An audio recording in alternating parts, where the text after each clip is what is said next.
Bonjour à tous et bonjour à Louise de Sucreroux.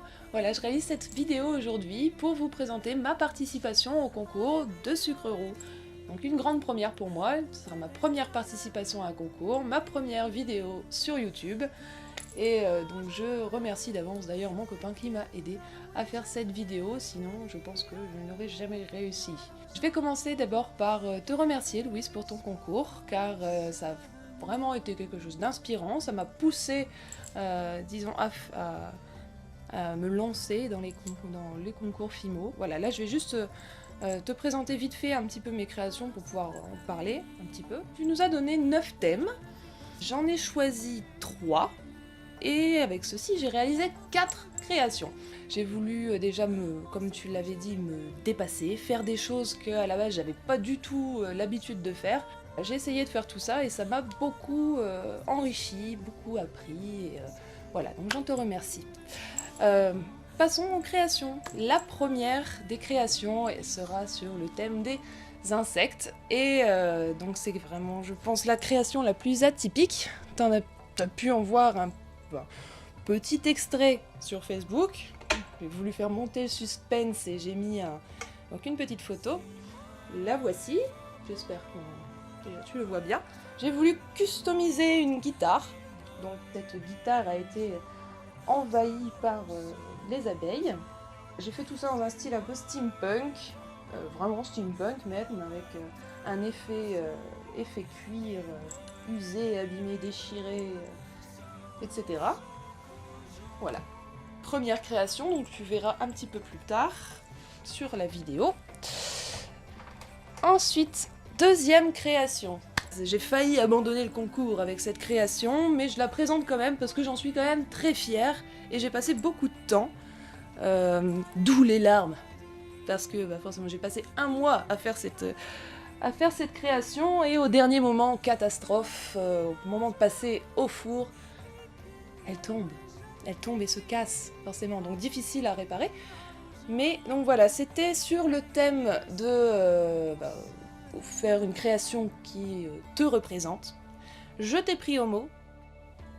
Alors voilà, j'ai voulu te faire sur une licorne. Je sais que tu adores les licornes. Donc voilà, j'ai réalisé cette licorne avec des petites ailes, enfin licorne Pégase, avec des ailes inspiration insectes.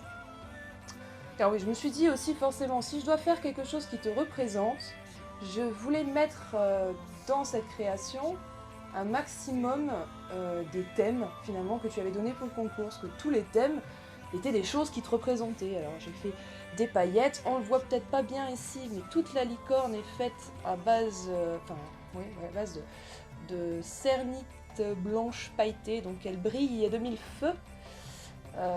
Ainsi sur ses ailes, on voit qu'il y a plein de petites paillettes. Je sais pas en fait si tu vois très bien ce que je me vois pas. Mais voilà, on voit que sur ses ailes, il y a plein de petites paillettes, il y a de l'or, il y a, voilà. Il y a forcément toi. Je ne sais pas si c'est très ressemblant, mais voilà, je suis quand même assez fière. Alors, je t'ai fait en petite fée. Mais donc, on voit bien les dégâts qui se sont passés. Il y a une aile qui était totalement tombée, c'est cassé, la figurine est tombée. Je l'ai pas recollée parce que j'ai trouvé que j'étais assez fière de l'effet de la selle qui finalement on ne voyait pas. Donc voilà, maintenant je peux le montrer. Mais oui, voilà. J'espère qu'elle te plaît également. Et donc, enfin, les deux dernières créations, elles seront sur le thème des miniatures. Pareil, j'avais jamais vraiment fait des miniatures aussi petites. Et bon, je dois dire, je me suis amusée et je me suis découvert aussi un petit attrait pour les miniatures. Donc encore une fois, merci. Je vais te les montrer vite fait maintenant pour que tu puisses peut-être voir te rendre compte de la taille. Et puis ce sera tout. Donc, switch caméra. Voilà les deux créations miniatures. La première qui avait été réalisée, c'est ce petit loup hurlant. Alors tu verras peut-être pas très bien, mais comme je disais tout à l'heure, c'est pas très grave. Tu le verras beaucoup mieux après. Donc ce petit loup hurlant que j'ai mis dans une petite bouteille, il fait exactement 4 mm de... je sais pas comment dire, voilà, comme ça, sur 1 cm de hauteur. Je l'ai fait pile poil pour qu'il puisse rentrer dans cette petite fiole. Voilà. Donc il est dans la neige et il hurle sûrement parce qu'il est dans cette petite bouteille, le pauvre petit loup. Voilà, tu le verras sur toutes ses coutures après de toute façon. Et le deuxième, dont je suis vraiment très fière, je pense pouvoir dire, si tu reconnais ce personnage, tu es une ancienne. Parce que je pense de toute façon que tu es de la même génération que moi. Et voilà, je sais pas pourquoi, j'ai voulu absolument faire ce père Castor. C'est quelque chose qui a bercé mon enfance. Peut-être la tienne aussi. Et voilà, je l'ai pas mesuré celui-ci. Alors, on va le reposer. J'ai même une règle à côté de moi. Celui-ci fait 2 cm, enfin, pour la plaque 2 cm sur 2 donc. Hein. Voilà. Le père Castor en lui-même fait, bah tiens, 1 cm. Comme ça.